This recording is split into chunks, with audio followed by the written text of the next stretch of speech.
Hey everyone, welcome back to my channel, where today we're going to be talking about anime versus Western animation.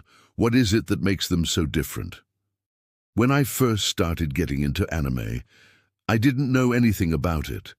I thought it was all Pokemon and Dragon Ball Z, and when people would say they liked anime, I'd think, oh, they must really like Japanese things, or maybe they just like cartoons. So why do people like anime over Western animation? Well, if you want to find out, then let's get started. All right, let's start off with number one, the way that animes are made. This is a big one. A lot of times when it comes to Western animation, there is a lot more planning that goes into it. When it comes to things like the story, the visuals, the characters, things like that.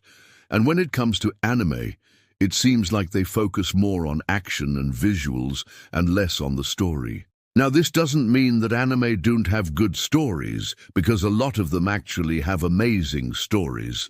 But in general, I feel like in anime, the story takes more of a back seat compared to Western animation. There are many reasons for this, but I'm not going to go into those here. But the reason that this happens can also lead to some pretty bad things. And I want to talk about that next. So let's move on to number two, fan service. Anime has its fair share of fan service, which means that a lot of times it will include things like fan service, whether it be through the characters or just some of the scenes that are shown. In Western animation, it's usually not done in a way that's as obvious as it is in anime. A lot of times, fan service in Western animation is more subtle, but in anime it's very upfront, and sometimes it can be a little much. I'm not gonna lie, when I first got into anime, I was kind of shocked at how much fan service there was. It's like every other scene there was some kind of fan service. And yeah, it was kind of shocking, but now I kind of just ignore it. So yeah, I guess that's something that sets anime apart from Western animation. Okay, moving on to number three, the art style. Now this one is kind of hard to explain, but if you look at most anime and most Western animations, you'll notice that the art styles are pretty different. Most anime have a very distinct art style that is very colorful and very detailed. A lot of times the characters have very large eyes, and the backgrounds are very simple. Now when it comes to Western animation, it's usually a lot more realistic looking. Take a look at Disney movies. They usually try to make the characters look as realistic as possible.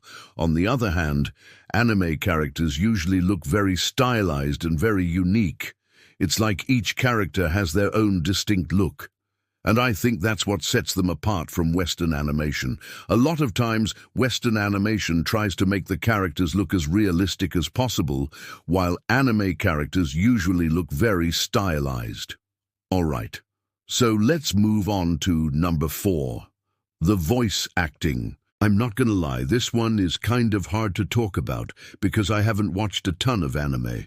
I've watched a bunch of dubbed anime, but when it comes to watching subbed anime, I'm still kind of new to it.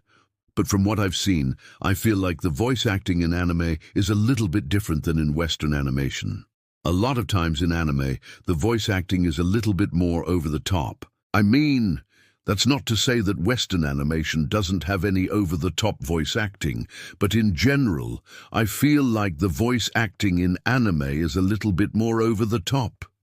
That's not necessarily a bad thing, though. Sometimes it works and sometimes it doesn't, but I feel like that's just something that sets them apart from Western animation. All right, so let's move on to number five, the music. So this one is kind of hard to explain because both anime and Western animation have great music, but the music in anime is usually a little bit more epic. Think about it. How many times have you been watching an anime and then there's a scene where the music just kicks in and you can't help but get goosebumps? Yeah, that happens a lot in anime, but it doesn't happen as much in Western animation.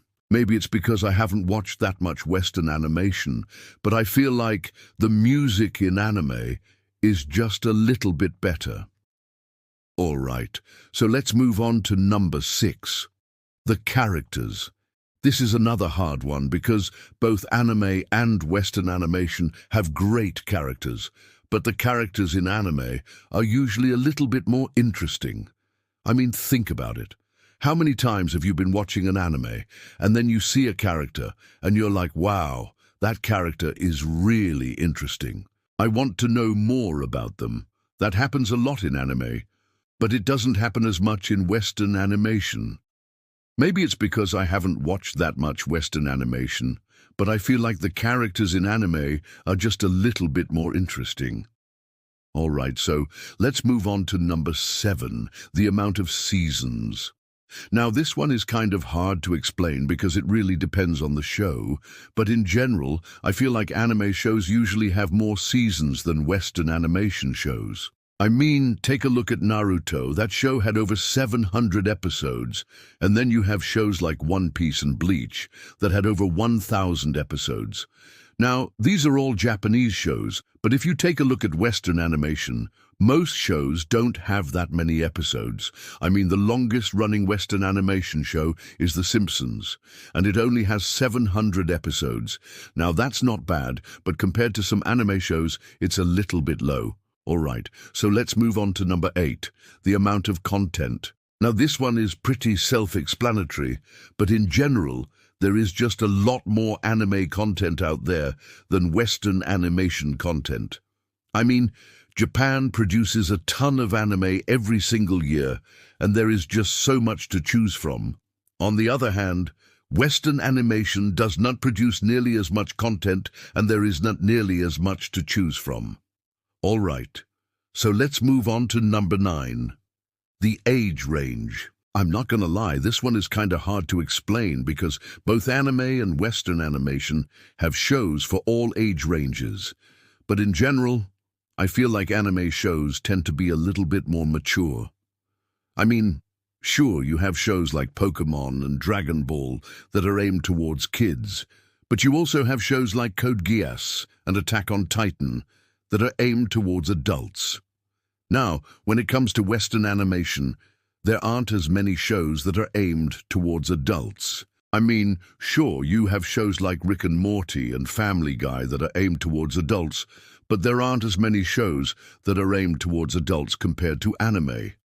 All right, so let's move on to number 10, the target audience. This is another hard one because both anime and Western animation are enjoyed by people of all ages, but in general, I feel like anime is more popular in Japan, while Western animation is more popular in the West. There are obviously exceptions to this rule, but in general, this is how it is. Now, before I end this video, I want to hear from you guys. What do you think? What is it about anime that makes them different from Western animation? Let me know in the comments down below. Alright, if you guys enjoyed this video, then make sure to hit that like button. If you guys disliked this video, well, there's always that dislike button.